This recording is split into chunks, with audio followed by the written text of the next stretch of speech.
This program is brought to you by Stanford University. Please visit us at stanford.edu. Talk today about large project-based courses. For me, this is a rather unusual thing. I'm a hardcore experimental psychologist, and so I'm used to speaking from carefully gathered data, generally small samples, and really scrupulously adhering to exactly what the data show. And I'm not going to be able to do that today. I don't have developed samples or scrupulous statistics and such. So this is a bit of a departure for me, but I'm going to hope that that's a plus rather than a minus, and talk more broadly about ways of thinking about project-based learning. I have a few confessions to make. The first is, despite the very kind introduction, I would say that my last teaching award was 13 years ago. So hopefully I've improved since, but certainly there's little proof of that in the last 13 years. The second confession is I hated project-based courses when I won both of my teaching awards. So the first was for undergraduate lecturing, and the second was for my work with PhD students one-on-one. And if you'd asked me at either of those times, what do you think of project-based learning, I would have said that's probably a very dumb idea. It's flawed in all these really profound ways, and just shouldn't ever be done. So hoping that I don't have to give back my teaching award because I thought that at the time, let me tell you why I thought that was true. First of all, students don't know very much. Now, that's not a criticism of them. They're here to learn stuff. But projects, it seemed to me, took the requirement to know a lot. When I would work in industry, which I did for a long time, you wouldn't assign people to do something who didn't know anything about it. Yet in project-based courses, we say at the start of the 10 weeks, you're going to do a project. And we say we've got, you better start working on it right now, to which I've never heard a student reply, how are they going to work on it if I don't know anything? And if I know it already, what do I need you for? So there's something really profoundly weird about this notion of project-based courses, unless you're like 4-year course. I get that. Like graduate school, I sort of understand. I think it's a great model, works real well. But in a 10-week quarter to say, let's do stuff, students have every right to protest about their ignorance. My second fear was that if you did let them loose, God knows what they'd come up with. Because without clear guidance, with graduates, since you work with them one-on-one, you meet with them all the time, and every time a bad habit appears, you catch it and stop it, okay? But the fear is with a lot of students running around aimlessly, Lord knows what conclusions they draw, and being young, which is a great thing to be, they would likely draw many erroneous conclusions, and I would have little ability to stop them. So I really hated them, and I didn't change my mind, actually, because of studying the pedagogy of project-based courses. Pedagogy is not my specialty. I'm not a pedagogist. And I thought, if I'm going to try to get into project-based learning and I have to do all this reading first and stuff, it isn't going to work. And for many faculty who are not committed to the wonderful theory of pedagogy, if they're required to do a lot of stuff or learn a lot of stuff before you set them loose, it's just not going to work. So I decided I wouldn't become an expert on the pedagogy. I did have the absolute delight and privilege of talking with Larry Leifer about doing project-based courses, and learned a great deal from him, and then later the person who works with him, Adi Mabogunji. But it's really more lore, tradition, folklore, etc. This whole point about scaling is important. Now, my approach to project-based courses very probably would only work at very few institutions. And I don't just mean the very best institutions, the best and the brightest, so that certainly helps. For those of you who haven't had the privilege of teaching at other excellent universities, Stanford students are different in a couple of important ways that I'll mention that makes project-based learning, this type of large-scale project-based learning, viable for large-scale Stanford courses. I do have my doubts about how many other schools it would work at. Okay, so let me go back to 1993 or 4 when I won my last teaching award, and moving up in some sense to the present, telling you why students, faculty, and universities all should hate project-based courses, okay? First of all, when you talk with students, when I started thinking about project-based courses, they said, oh God, the type of students those attract. So I said, what types are those? So they said, well, first of all, it's the ones who don't want to be graded on their own. They want to have other kids to cover for them. So project-based learning encourages responsibility avoiders, social loafers, all the people who don't ever want to be stared at and answer for themselves. They also involve students with short attention span. These are the kids, they say, who can't sit down in front of a computer and write a damn paper. They got to run around and do stuff all the time. So we don't want to work with them. I'm a responsible student, and these guys, you know, they get distracted all the time. They probably watch a lot of TV too. And they're the losers.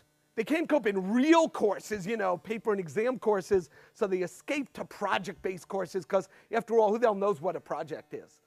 So it's hard to grade, and they also figure, well, you know, if it's a project, sort of like a paper, you can't give a student an F on a paper, and certainly not on a project. If there's something there, what do you do? So these seem like perfect for these sort of special students that no one really likes. Grading is intrinsically unfair.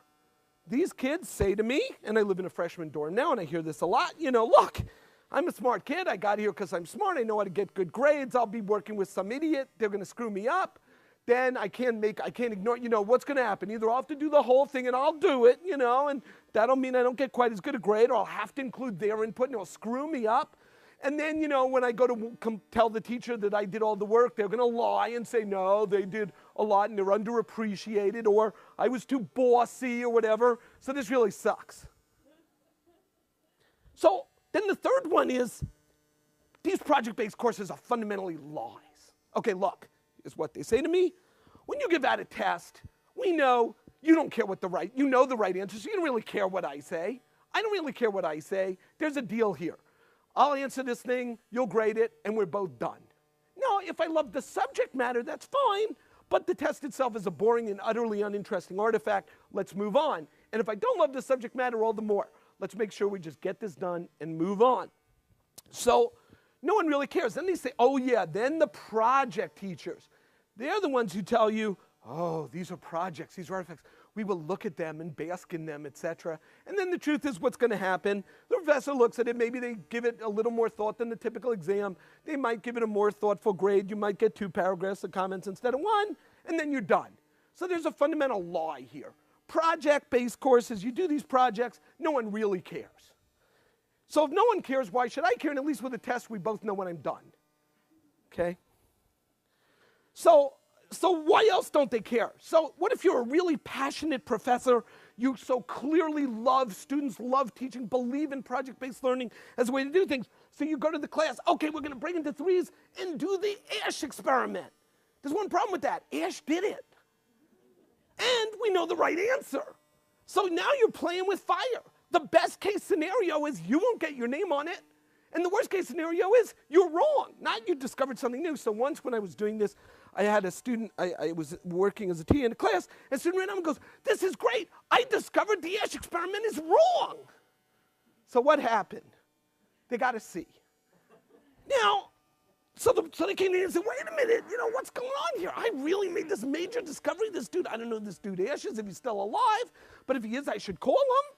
And if not, we should do something about this. We should, like, alert the media. No, the student is told, you made a mistake. How do you know I made the mistake and Ash didn't? Well, Ash did 47 experiments and had a long career, very famous guy, et cetera, et cetera. And the student says, well, how the hell? So you set me up to fail. Unless you're going to allow me to do 47 and then hold my evidence against his in a fight to the death, I'll take that. But what the heck is this about this, replicate the Ash? So that really sucks. And then the second one is, what if they come up with something great? They accidentally cure cancer, they'll get an A+. And then no one will know, right? So it's like, this guy says, you cured cancer, wow, that's great, A+. Put in the box along with the B's and the C's and outside your desk and everyone goes away, okay? So it's an incredibly frustrating experience for students, so they don't like it. Why don't professors like project-based courses? It's an incredible amount of work. You sit there and go, I got to worry about each one, got to treat them individually, I have a stable of TAs to monitor and manage.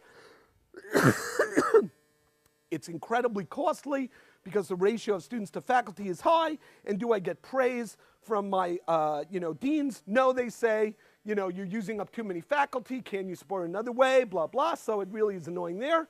Also, because of the close contact between professors and students, they get to complain. Now, you may say, is that always true in classes? And the answer is no, because in a lecture course, there's not much to complain about. But if you've ever worked with someone else, you've thought, boy, if I could complain about this person, that would be great. And they say, oh, this is a project-based course. Here's where the professor really is interested in my interaction with other people. let me tell them how horrible it is working with others. So you hear all these complaints, and it's so in the other one, they may complain about a grade or whatever, but it's nice and clean. This is like, I don't get it, the fellow students don't work, what should I do, et cetera, and so it's really annoying.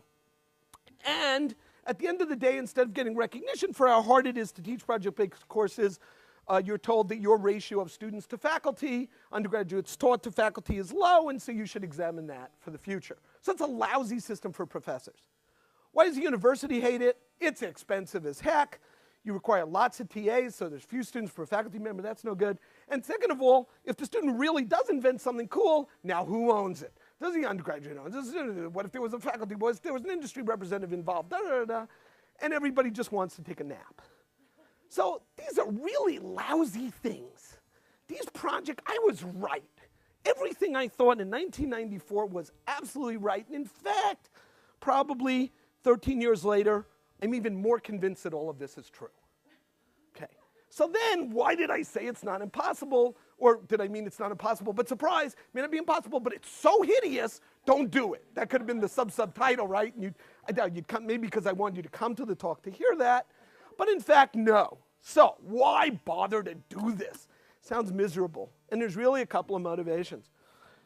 And one of my largest motivations came from a student who came up to me and was talking with me. And they were talking about doing some project, and I said, oh God, yeah, reminds me when I did problem sets. I was a math and physics undergrad. I said a bunch of us would sit around and work on together. It was sort of fun and nice and all that, etc. And this person said, I've never worked with anybody, and I don't think I'd like it. I said, what do you mean? They said, well, my humanities classes, there's no such thing as problem sets or working in groups.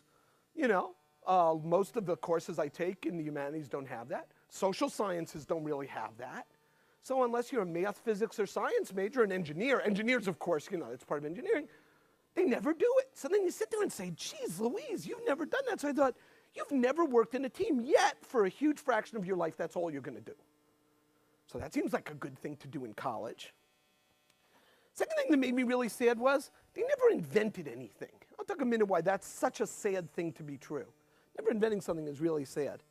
And never discovering anything. Again, you see, when we tell people to do the Ash experiment, you can't discover anything. Because you either agree with Ash, in which case he gets credit, or you disagree and you lose. And you can't discover anything. So, but if you ask humans, why do you get into projects and teams and work together? It's because we assume that something new will come out of it. Or in the case of problem sets, we just want to get the right answer. And then I asked them, I was complaining to one of the students that when I was a newer professor, I would write copious comments on papers, copious comments. And some significant fraction of students never picked them up. And I would say to them, why don't you pick them up? And they said, well, I don't care that much. And do you really care all that much? So I said, well, I cared enough to write comments. They said, yeah, but what if I told you, I wasn't really going to read this thing, wasn't going to read your comments anyway, you don't have to write any for me. They said, other than giving me a bad grade, would there be any penalty? I said, no, actually, I might even thank you, because I'm wasting time for a student who isn't going to read it. So I thought, boy, what an anomic experience. No one really cares. It seems like a miserable way to do things. And in fact, in research we've been doing, we've shown computer characters with this is, to show you how important caring is, research we've done with Rosalind Lee and others in the lab. We have a computer character, when you get an answer right in this testing version, goes, great work. And people are so happy, they learn more, they work longer at it, etc. And this is a little, what was it, like a bear? Like a little picture of a cartoon bear that didn't move, didn't talk, it just had a little word balloon that said, good job, or not. And that worked, so I thought, geez, if a little cartoon bear that doesn't even move and only has a word balloon cares, Lord knows what might happen to education if someone cared. It's a novel thought. And I thought, you ask professors to care, but in some sense, students are always thinking, that's your job to care, and really your caring is more about the teaching product per se. Also, Stanford students are amazingly cool in a lot of ways. They have a lot to contribute to society, and it would be nice if we could encourage them to do that. So we certainly, I think Stanford's doing a fabulous job in encouraging volunteer work in these, alternate spring break, doing fabulous things. But I thought, wouldn't it be great if students can contribute through their class life as opposed to, other things so they could contribute intellectually and practically. So that's why it's a good thing to do, even though basically all these rotten things are true. So let me just try to summarize beyond that. What would have to be true to make this work? What would have to be true to make project-based learning a good thing? First of all, we'd have to motivate students. Remember the famous Ash experiment is a great way to demotivate people. What are two motivations that really seem to work amazingly well for Stanford students? One is this. If you can tell them you will invent something that will affect millions and possibly billions of people that really can, they get excited. They think that's pretty cool.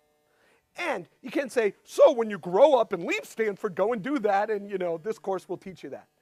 Doesn't work. They're 18, they're 19. But if you can tell them right now you can invent something that would affect millions and possibly billions of people, they'll do it, especially those who can't do a startup, right? People who start saying, oh, I'm going to invent something that's going to affect millions and millions of people. Tons of kids here can't do startups for various reasons, but they can still do it. The second one is my favorite. It's really the thing I look at whenever I feel frustrated or down about research. I look at this and say, this is the best reason to do research. That there is a moment in history when you are the only person on earth who knows something. Think about that. Think about, right? Faust had to sell his soul for not even that much. But you get a moment in history. Just think about that. So imagine you're 19, and someone tells you, there's going to be a moment in history. Always use the word history, not like, there's going to be some time. Moment in history, when it is absolutely the case that you will know something because you discovered it, no one on earth will know. Right? So note how that's exactly the opposite of the Ash experiment. Exactly the opposite. So you say, you're going to know this thing no one on earth knows, and then you get to tell everyone else. What could be a cooler thing if you're 19 or 49 like me? What could be cooler at any age than to know something no one else knows? So if you can give that motivation and say, and here's the best part, you can say with a straight face, this really is true. Kids who do research really do know something that they're the only person on earth who knows it. The other thing you have to do is delude them a little bit. And this delusion is key because Stanford students are remarkably delusional, can be deluded much more easily than many other students. You tell them, you know what? It's totally doable. You can do these two things. And the Stanford students think, with my intelligence and social skills, I can. And there's I think there's a really critical point there. It has to do with the social side. I've been to many other wonderful universities, and the students are terribly, terribly smart. I mean, just remarkably creative, remarkably smart, delightful to work with. But Stanford students tend to be on the high end of social confidence. They tend to be much more poised, suave, willing to talk with people. I'll just mention this. I did this big idea festival where we had 200 people from industry showing up. And this was a class of 100 kids, so these weren't well hand-picked, selected kids. I'll talk about that in a minute. To a person, they were charming. When I was 19, if I had met a person from industry, I would have collapsed. I would have hidden. These kids were like, hi, how are you? Nice to meet you. I just got business. No, they won't say I just got business card, but you can see they're like crisp and clean and go, here's my business card. May I have your business card? May I contact you? I'm going, you don't know how to do this because they've never done it before, but they're like, social scenes I'm good at. So they're remarkably good. So when you tell them you can cope in the social world, you can cope in the physical world, you can change, the fate of humanity, they're like, yeah, that seems like something I could do. And you tell them the one message your parents have been telling them since they were born, you are incredibly important. So you tell them you are hugely important to inventing things that will affect millions and billions of people and to discover things no one else can discover. You are important. So if you tell them that, not only do they like it, but they've heard it enough from their parents that they believe it. Okay, so what I want to talk about is two implementations of this. They both involve large-scale mixed undergrad and grad project-based courses. They're very different. One was a 92 to 110 student lecture class. I've been doing this for about 4 or 5 years now. And the second is a 30 to 40 student experimental research class. Last year was 45. So let me talk about each of these in turn. The large-scale lecture course is Communication 169, and it's cross-listed in a lot of departments. That's a great thing to do. If you want to do courses, project-based course, here's another thing that's scary about project-based courses. Project-based courses, students always assume somebody has inside information. Like when you go to mechanical engineering project-based course, they say, open to everyone. You know there's going to be a screwdriver that only a mechanical engineer can use and you're shafted. So it's really critical that you list in a lot of departments so that students figure their expertise is relevant, right? Combined with your important, your wonderful, your whatever. So the course we did it in is called Computers and Interface Psychology and Design. It covers the psychology of technology for the most developed countries. My research is, with the exception of the Kosmetsky Global Collaboratory, the vast majority of my work involves US, Western Europe, and Japan and Asia, the better developed parts of Asia. So I do advanced interfaces, I consult for all the leading technology companies, and I really have very little involvement in and no research knowledge, virtually no research knowledge in the developing world, although I'm starting to get very involved in it. So what is this class? This class is not called a project-based class. I would lose half my enrollment if I called it a project-based class for all those reasons you saw earlier. This is called a lecture class in which we do a project. It is an enormous difference. So the class, when they walk into class, it's primarily readings and lectures. And there are a few products I bring in and we critique based on the theories in the class. There are 2 75-minute lectures per week and 1 50-minute section per week. It looks like a normal Stanford class.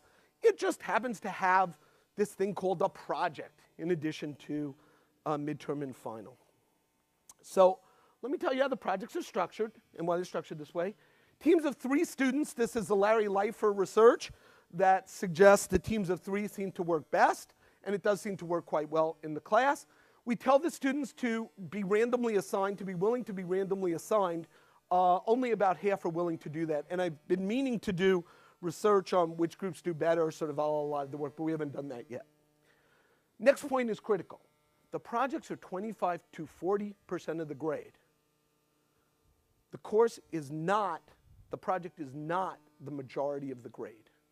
The minute the project is the majority of grade, all the whining, all the worries about being shafted by others rise to the fore. So it's critical that you keep it less than 50. Stanford students, as smart as they are, 49% works, you know, like $9.99 is not $10. At Stanford, 49% is not 50. It's so as smart as these kids are. Then you say, you know, at most, it's not even close to half your grade. Oh, they say. Okay? So that's important too. I also tell people, and there's another important point, some of you are more project-typey people, and some of you more exam-type people. So you exam-type people will only count the project 25% and the exams and stuff the rest. For you project-y type people will count the project 40%. So again, you're telling people we're going to play to your strengths. Okay. Perhaps the best idea we've had about project-based courses is to tell them, we want you to have big ideas. You're too dumb to have little ideas. Now, what does that mean? Well, imagine this. Imagine I came into you and said, I want you to make an improvement on your toaster oven. That would be, for most of you, I assume, extremely hard. Why?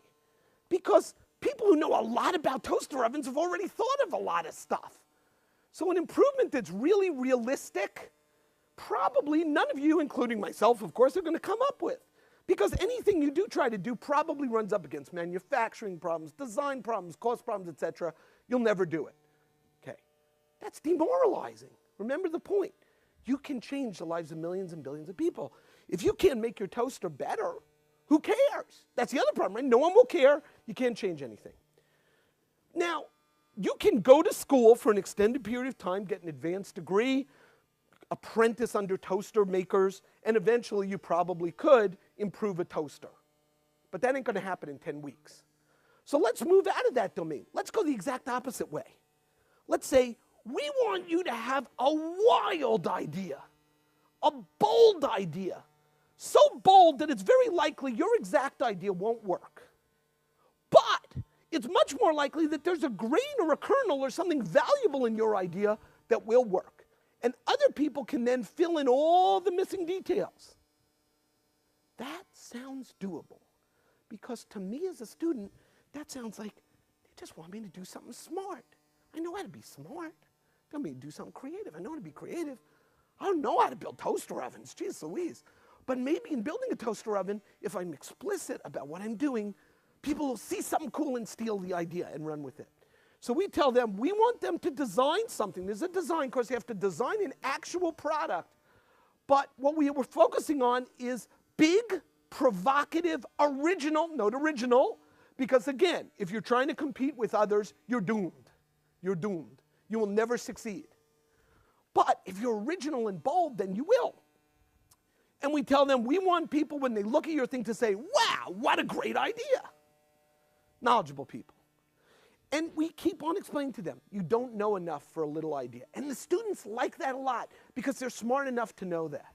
They know that any improvement they try to make to an existing product, any small improvement is not going to work, is going to be dumb because someone else would have done it. But if you say to them, don't play in that ground, you can't win. You're doomed to fail. Play in a ground where you have a great chance of succeeding. And now your partial ignorance is a plus. You may see things in a new way. Okay? So, that's one thing we do. Another thing we do is we don't want people to be forced to do anything that they can do. So, many classes say, build a styrofoam prototype of their thing. Now that sounds innocuous. But do you know, actually, as someone who has terrible depth perception, making a styrofoam anything is really hard? And maybe most of you are sort of functional enough to do that. But I'm not. And you know also that there's kids who have a lathe at home or in their room who can cut this thing. So you never want to give a group of people an advantage on a deliverable. That's a critical point. So what we say is you're only allowed to draw it. You can draw it by hand. You can cut out little shapes. You can get clip art off the internet. No building allowed. No physical artifacts. Then the engineers groan. Oh. So then you calm them down and you say, but aren't you really good at finding pictures on the web? And they say, oh yeah, I know 47 secret search engines. You say, good, you can do it. You don't have to be an artist, you can do whatever you want. And the humanities types, we say, aren't you great searchers, coveting, ferreting out information that might otherwise be hidden. They say, oh yes, that's good. So basically you make it a level playing field for everyone. So you never want to allow anything about the technology to stop them. So no programming, no physical implementation. Nobody's allowed to show off, okay? We also decided, the first year I did this, I had students do designs. They had to create an information product or service for a college student, okay? There were some fascinating dynamics having to do with the nature of human groups. And one of the things you discover is there are certain types of people who will dominate a group by claiming expertise. And what I saw again and again was in these three-person groups, often someone, even though they were all college students, didn't have any unique experiences, people would assume a claim of knowledge and boss around the other people. It was frequently, and again the literature suggests this, a male in a group of a male and two females. The male would often claim expertise, not based in reality, but claim it, and it was tough to argue with. Or it just created a bad dynamic because people claimed they knew things. So I figured the best thing to do is make them talk about people they know nothing about. Now, there are still, art students who will make up things about anything, right? They claim to know about, my favorite is you're in a section, and a student will raise their hand, someone will say such and such, and they'll say, why no, even in caveman, even in prehistoric times, such and such happened. So I'll go, by definition, we don't know what the hell happened in prehistoric times because it's prehistory. What the hell are you saying? Like, they'll say things like, well, so someone will say deodorant was invented by, this is a famous one, deodorant was invented by Madison Avenue. Someone would say, no, why even in caveman times, people would spread sweet-smelling leaves on their bodies to whatever. You say, none of those leaves exist. There can't be any archaeological record. You're just making that up, okay? But that never phases those types of people. They'll just keep making stuff up until somebody calls them, and then they'll keep going anyway. So the key here is to have them do things where they can't claim unique expertise. And again, if it's a little bitty idea, the electrical engineer can say, oh, I know the voltages, right? So you're doomed. You're doomed. You go, okay, you win. I can't argue about voltages. But if it's a big idea, then you can say, I don't give a damn about voltages. Here's what we're doing here. It's cool. Is it reasonable? And then you can bring the engineer and say, is this really possible? But now the engineer on the one hand feels like, ooh, I get to declare reality. But on the other hand, they're not micromanaging the process. And so this undermining of not knowing everything, no assumption of right answer. And this course focuses on information technology because it's also easier to design and describe. It is crucial in project-based courses to have deliverables. And the deliverables, again, have to be something that any student can do without the help of others. So in this class, a large lecture class, we have them write a storyboard. I'll show you the definition of story. And I'm sure we'll have time for some examples. There were 11, 12 PowerPoint slides. Why that number? It fits on a 30 by 40 poster board. Why that size? That's the size the bookstore sells. That's a good reason. I don't know why it says recommended inside. And what it is a pictorial sense of how the product or service will be used. Wait, where's my, oh, there it is. Okay. Then we also have a textual rationale. So this is simply writing words because students, here's the other thing. Students hate it, hate it when, sort of, it's why they don't take art classes because they feel some arbitrariness. It really fascinates me. Right? So you look at their storyboard and go, that's a B+. And they go, what do you mean? How do you decide that? But then you read their paper and you go, that's a B+. And you say, oh, well, sure, everybody knows what a paper is, a grade of a paper.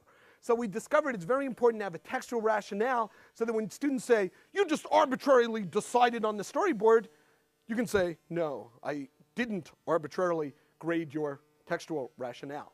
Even though, of course, they're both arbitrary. They're both us trying to do the best we can to assess knowledge. It's also good because it encourages people to read things, etc. And so we have an 8 to 10 page double-space rationale. Not that long, written in a narrative form. Okay. It's also important to tell the students what should the slides look like. And we give them tons of examples, but here's what they basically look at. Slide 1 is the name of your interface project and the names of the group members. Second one is characteristics of the user and the place. If you're designing something, it's very important to know who you're designing it for. So we give them some examples. DC stands for developing country. So list the relevant aspects of developing country. The name of the user, it's very important when you tell a story. These are storyboards, so it's important to know who the story's about. So they pick a name of a person, and they list relevant. And then critically, they say, what problem or opportunity are they trying to address? Now, this turned out to be, I would say in my entire 22-year career, the most moving moment of that career came the first year we did this for developing countries. Each group, and I'll tell you a little more about this, but I'll just say right now, each group one by one told a problem in a developing country. It was so intense. Students were in tears because one by one around the world, you hear these problems. It was an unbelievably powerful, but here's the more powerful part of the experience. Each one of those problems was addressed. See, that doesn't happen in the news. In the news, they'll say, here's a bad thing that happened. But in this, remember, they're solving it.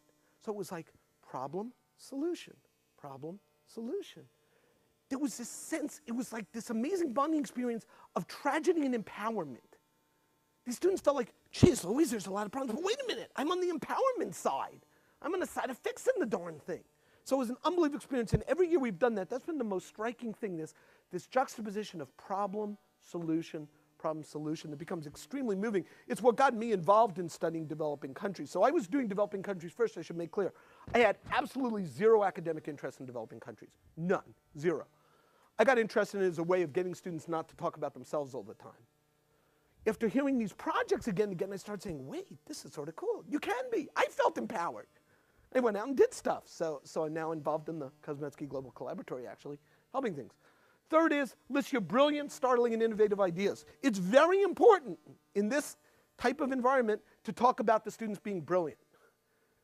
They are not intimidated. When you tell students, write a brilliant paper, they're scared to death. When you say, come up with a brilliant idea, those sound cheap. Those sound easy. Oh, an idea? Hell, I get brilliant ideas all the time. Startling and innovative, so that's important. And then what we do is we have slides that are a day in the life of this person who lives in, and each slide walks people through the use of the interface. And I'll show those, I just want to make sure we cover the content here. And then we have the dissemination phase. This is hugely, hugely, hugely important. If the ideas simply were graded and sat in a box outside my office, it would be deadly. So for a few years, we did the famous Big Idea Festival, or BIF. Kathy Lung was the organizer of the first Big Idea Festival. And all I did was, I just called up a bunch of people I knew, Silicon Valley, there's zillions of them. And for the technology projects, I call up the VCs I knew and stuff like that. And for the development thing, I just called people in the development community. And we had over 200 people just show up in a room. And I told them, all you're going to do is see 30 bold ideas of Stanford students. Do you know the line that formed? It was a bigger line than any talk I've ever given. I'm a good speaker and I'm pretty well known, but compared to people going, you mean in like an hour and a half, I can see 30 bold new ideas by kids who are incredibly smart from all disciplines? I'd pay a lot. We did it for free, right?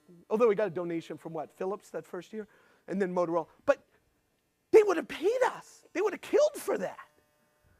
And here's the student. So the student goes, so what do we do? The way we structured it was, we had easels around the room, and we had everybody had their 30 by 40 poster, equal, no artifacts, no whatever, no touchy-feelies. And one by one, each group walked up to the stage, gave a 1-minute presentation of what they were doing, and then stood by their posters.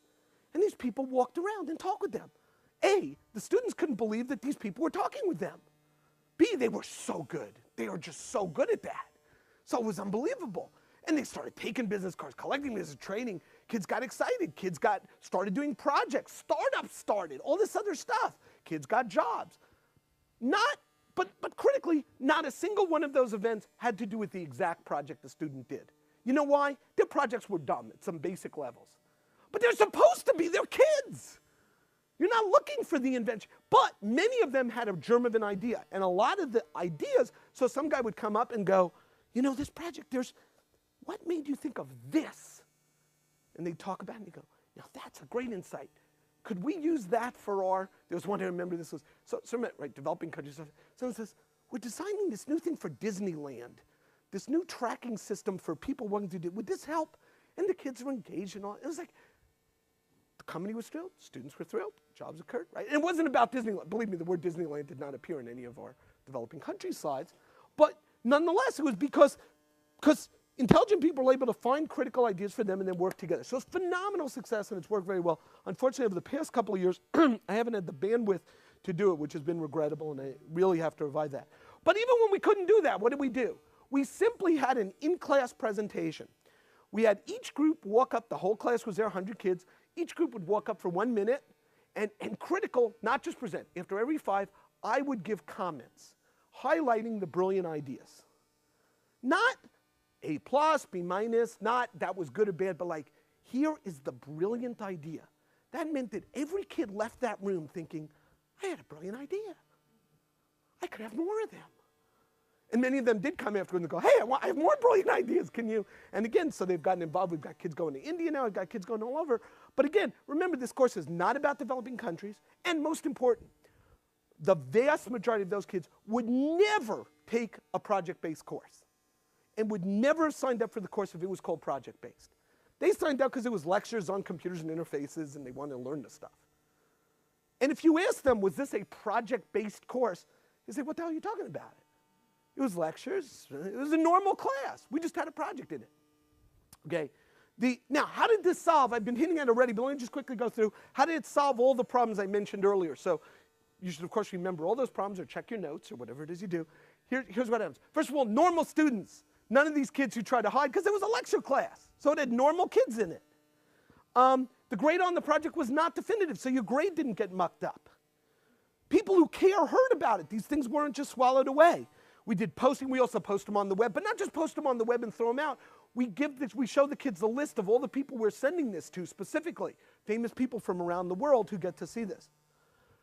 When students ask for recs, the worst thing that can happen if you're a professor is you teach a 150-person course, and a student walks up to you and says, could you write me a letter of recommendation? I got an A in your course. And I used to say, I can write you got an A. I have no damn idea who the hell you are. So, but if a kid says, oh, remember me? I'm Project Moo. There really was a Project Moo about milk output organizer, and very important.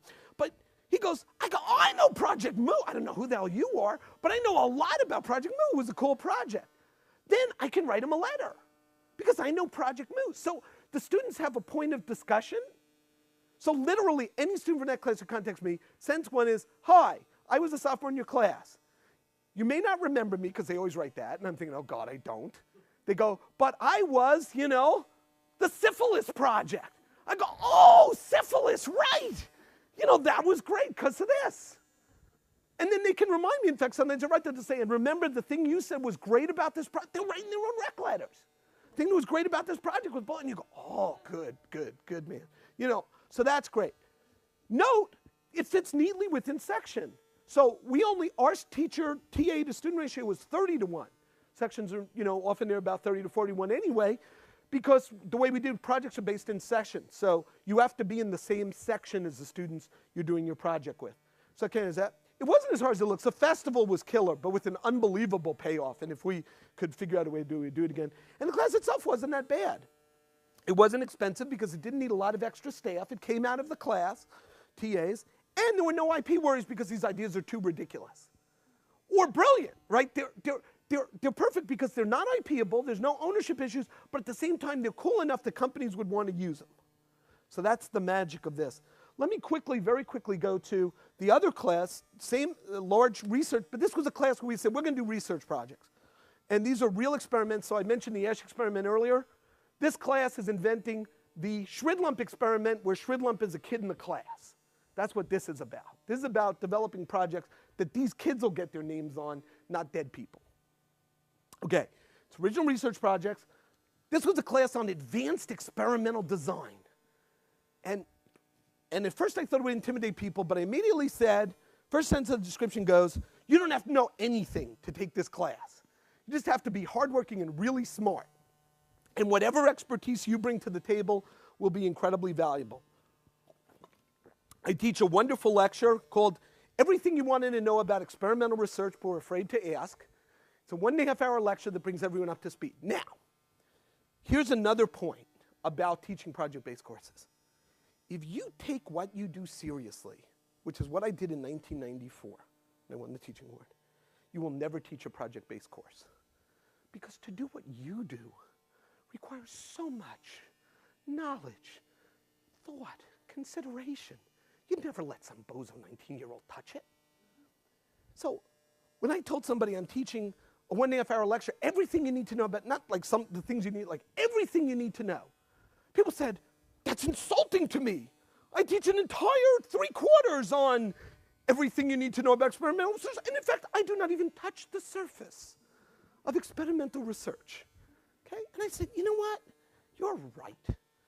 I love experimental research. I've been doing it 20-odd years, and I'm a lot better at it than I was 20 years ago. But you know what? If I got to wait 20 years, none of these students are going to finish the course because they only get 1 year for it incomplete. So I said, we got to do something about that. So let's not take everything we know seriously. Same thing with building, right? You say, we're doing a design class. They say, oh, do you produce artifacts? Do you use prototyping? Da, da, da. Say, no.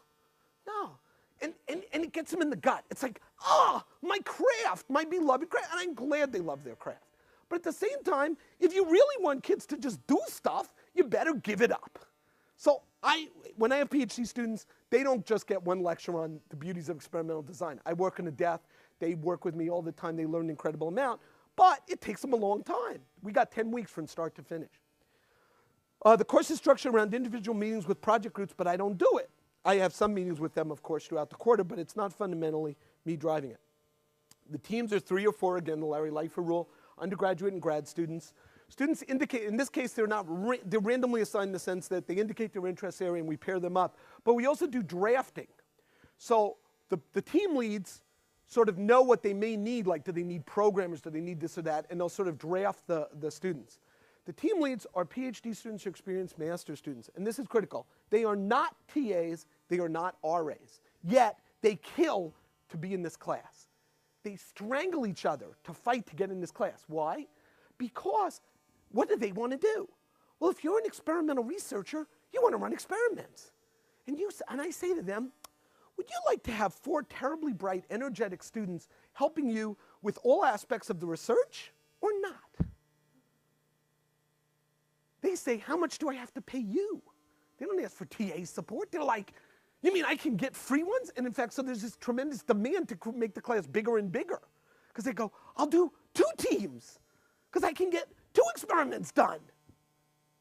You know? So it works extremely well in that way. And what do these kids do in 1 quarter? They have to come up with an original research question, design it, implement it, run participants and gather the data, and analyze the data in 10 weeks.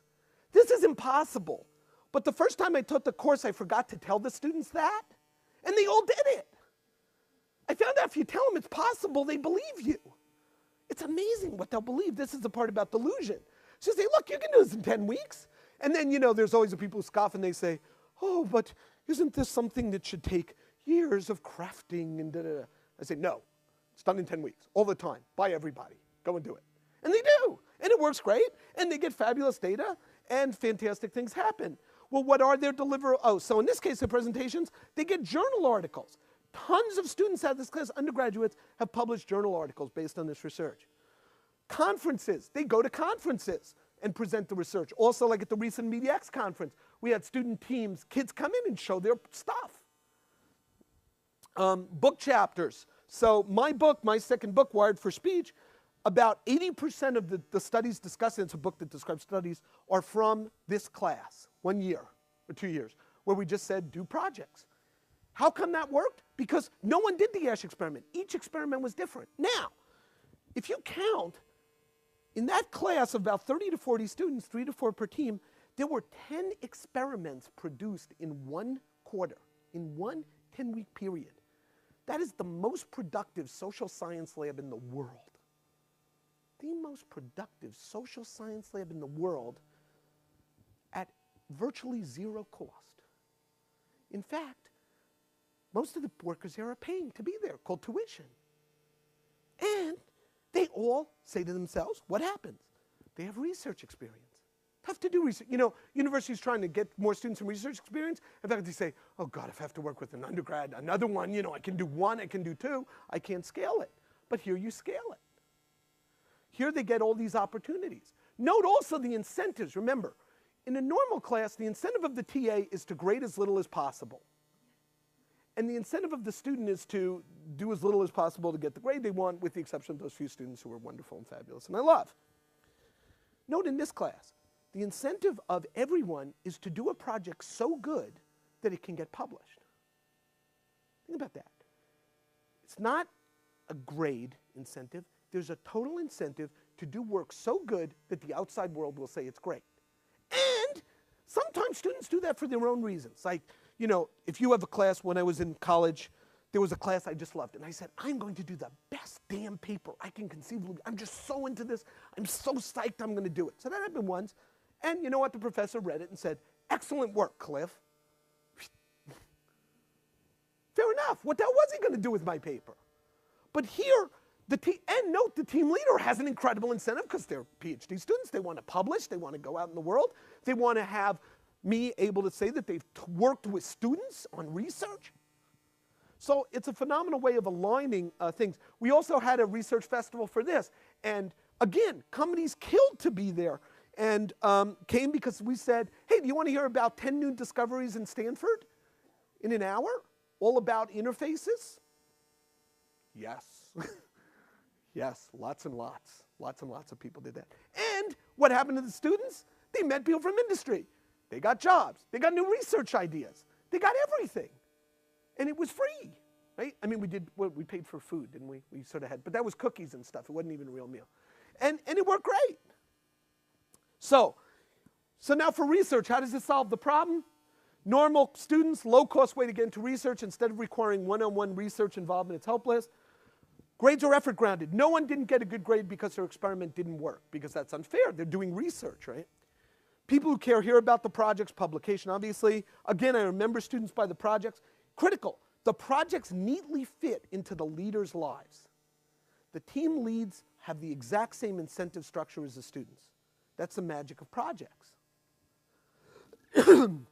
It is hard work, but that hard work pays off in research. So think about that. Go to most faculty, especially junior faculty, and say, would you like your teaching time to actually result in research and publications? That's a toughie, they say, if they're under-socialized, right? they say, whoa! And then you say to students, you say, student, would you like your classroom time to go towards research and publications and experience in research? Another toughie, right? So it's so easy and stupid that we get many more applications than we can handle of students. And the only reason I don't do it is because at some point I give up. Now, believe me, the PhD students would take more, students would do more. I just want to have some, I do like being involved with the groups and because I care about my research, so I keep it limited. But limited means 10 groups in 1 quarter, 10 groups. And no IP worries because here it's all basic research. So what happens? Students love these classes because they pay off. They pay off intellectually, they pay off in stimulation, they gain skills. The first class, they learn how to work in teams. This was one of my favorite comments. I just have to tell you this. It was my first year teaching the class, and a student walked up to me and said, Professor Naz, something really strange is happening. We have a 3-person team, and one of the person isn't pulling their share. Does that ever happen in 3-person teams? The one person screws off. I said, there's even a research literature on it. And we then talked about, and he was so, and he said, well, what do you do? I said, that sounds like a great opportunity for learning, doesn't it? I said, let's talk about it. And then I actually lectured on it. You know, what do you do when someone's a screw off? I thought, the fact that this kid was surprised, and I said, well, haven't you worked in teams before? You know, like that's one of the motivators. No. I said, I always do stuff on my own because I always think I'm smarter. You know, like that's one of the other things you think I'm smarter than the average kid. Why would I want to work with the average kid? Good question. So it's good to have interdisciplinary teams and stuff. But again, it's this naivete that can be removed, and because these kids are so smart, they figure it out. Because that kid later in the quarter said, wow, I tried this strategy and it really worked. And I said, let me tell you a secret. You'll need it again. This is not just, I said, I'll grant you, when you learn to take the SATs, you may never take the SATs again. But if you learn to work in a team, I'll bet you a nickel, you're going to benefit from knowing that again. And he got the job. I mean, he understood I was kidding. And stuff. But at some level, it was really cool, right? He's going, oh my gosh, I can learn stuff about, you know, there's something about being in a team that's more than this. So I think that this is a really thing. The other thing is, so students' incredible opportunities, and for me, what a great way to identify the most super talented, right? Not just university people. So in this research course, I say to my PhDs, all right, who's the 1 or 2 that we want to recruit? We get them, done. My missions are done for next year. In the other class, I say, who are the kids who are really engaged and energetic in research?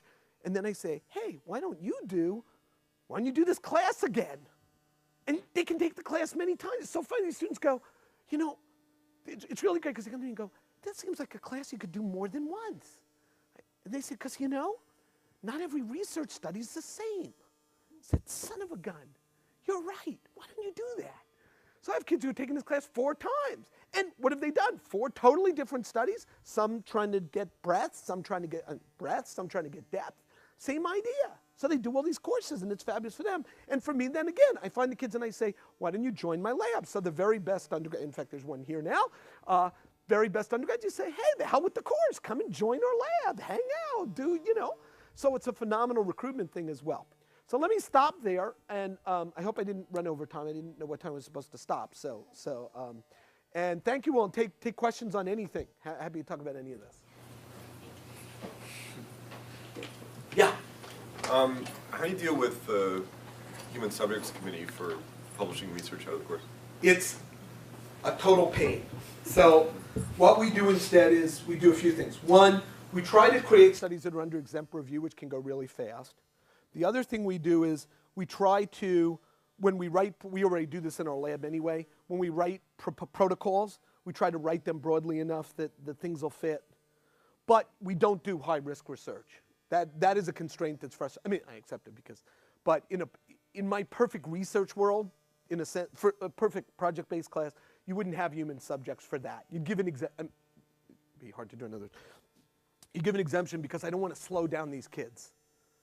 You can't do that, so we're very careful. But it is you're right. It's the #1 problem for me. It's annoying and horrible, but yeah. You mentioned diluting your students. Are you worried about any? Obviously, there are pitfalls and everything, but are you worried about the diluting them and they can change the world and they're going to do it in 10 weeks. Well, but you know, it's a great question. You never want to lie to students. I don't think it's ever good to lie to students. But here's the answer. If they did have a really good idea, we do circulate it to the right people who would take it up and do it. Now, if I say anyone can come up with a great idea, we all know that that's what I guess they call in the ad biz puffery, right? A lot of people can't come up with great ideas. But we don't know, but if I had a bet, I bet some of these kids can. And in fact, it's sort of the genius of Silicon Valley, right? We say, let's have 50 people pick startups, and some of them are going to work. Most won't. But what should we do? We should say, you know, since most won't, each individual should make the decision that their expectation is negative, and no one should do anything. So it's true. In a sense, if I really told them the total truth, I would say, you know, the probability that you, Fred, come up with, it's sort of like, you know, most of these collect aggregate behavior problems. You, Fred, probably you're going to come with a good idea is pretty damn small. But someone's going to do it, and maybe it'll be you. But if I say it that way, that's a little more depressing. So if you say anyone can do it, it's less depressing. But it's honest. I mean, every year we've had projects picked up by companies, by developing countries, by et cetera. So they've been picked up. Not full-blown pieces, but who cares? In the case of journal articles, sometimes it's study one of two studies, like, you know, it was involved in that. So there's all these different ways to do it. It's just, you sort of, you want to do something. But you never want to totally lie to students. That's never good. Other questions? Can you share some examples? Yes! Let me pull up some quickly, just to show you that these are low fidelity, but really clever. Let me just open up at random. Oh, okay. So I'll show you how wild these are. Here's an example. So these are all, remember, developing countries. So here's a cool example. This is a project called Jimothy. What problem are they trying to solve? Well, turns out in southern Africa, they're worried that the Aborigines are treated very badly. They have a tremendous cultural difference. And these guys have this idea of an animatronic doll called Jimothy. And let me just sort of I'll show you the pictures. I'll talk through it. So the idea is these two kids go to school together, but the problem is that there's a huge cultural difference in the way they communicate. It turns out that for the Aboriginal people in Western Australia, nonverbals are an enormous part of what you do. Verbal communication is very limited.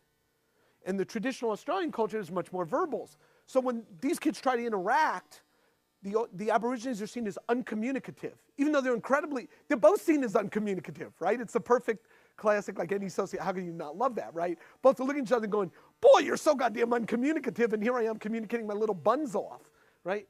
So how do you solve this problem? Well, there's a lot of ways to solve this problem, and the point is this kid's all confused, and the worst part is when he becomes a policeman and arrests, turns out Aboriginals are arrested at a much higher rate. The Aboriginals are seen as uncooperative, unwilling to talk, uncommunicative, disrespectful, and they're not trying to be. So here's a wild solution, and this is a wild one. I'll show you some more saner ones, but there's something cool about this. The idea is they videotape this girl and other Aborigines and how they communicate, and they use that to model how the Jimothy doll should communicate. And they learn the different expressions and movements, and then the kids play with the doll to learn how the doll communicates. And through this, he deduces the gestural language and says, oh, I get it, she thinks I'm cute, and the happy ending, I love this one, they both become policemen and become good friends and to do it. Now, that's a very high tech. Let me take a totally different example. Okay, so let me find there's so many cool ones. I feel bad I'm not going to pull up the most zesty. Let me just see. All right, this is a rather prosaic one, just so. In fact, Moo, we talked about Moo, the milk output organizer. So much more prosaic. Turns out that the nomads of West Africa have the problem of they lose over 50% of the milk they produce. So they're in poverty. And it turns out there's a whole bunch of reasons for this, and huge advantage in monitoring this. And what they do is, this is a system that they can carry around. It's not expensive. Now, is this probably at a price point that would work right now? No. But it's solar powered. They recognize that these guys are illiterate, so it uses speech. And what it basically does is measure milk production. And it monitors each cow because over milking cows is bad, etc. They have thought a lot about the form factors of doing things for the dirty climate, the dust and desert that they're in. And it monitors them. It also has wireless to recover things, etc. So here's an example. Note also, these are not high-tech graphics, 3D animation, right? Because that would, again, differentiate students on a basis that it's unfair to differentiate. And then they get themselves and they sell off the extra milk and everybody's happy and the world's a great place. The other one I was going to show you, totally different idea, a system that required in corruption in India. So again, different parts of the world, different ideas. This was a project called iRate, and it involved a badging system that had each government official would have to wear a badge, and people could rate them anonymously, and the badge would change color based on how honest or dishonest they were. Now, you may say to yourself, geez, that seems like a wacky system. Two fascinating points. Here's one thing that was pointed out. One of the students pointed out, the problem with this system is often you want to find the corrupt official because it actually benefits you. So that was wonderful to think about that. Second thing is, although that system didn't go, ideas from that system were built into kiosks in India involving ways of people reporting on government officials. It wasn't a wireless system, they don't wear a badge, but it was a kiosk system where you could pull up the government official's name and use the same type of system. So again, it's not that RFID microwave color changeable badges are the right thing, but the ideas are there, the important ideas. And on the milk production one, they actually had some very clever ideas about that. Is Jimothy the perfect way to do this, non-gestural problem? I doubt it. But there are some very interesting ideas about using these technologies and things like websites and such, which are much cheaper, to help kids practice interacting with cultures that are not like their own. And so it's very interesting in that way. Okay, thank you.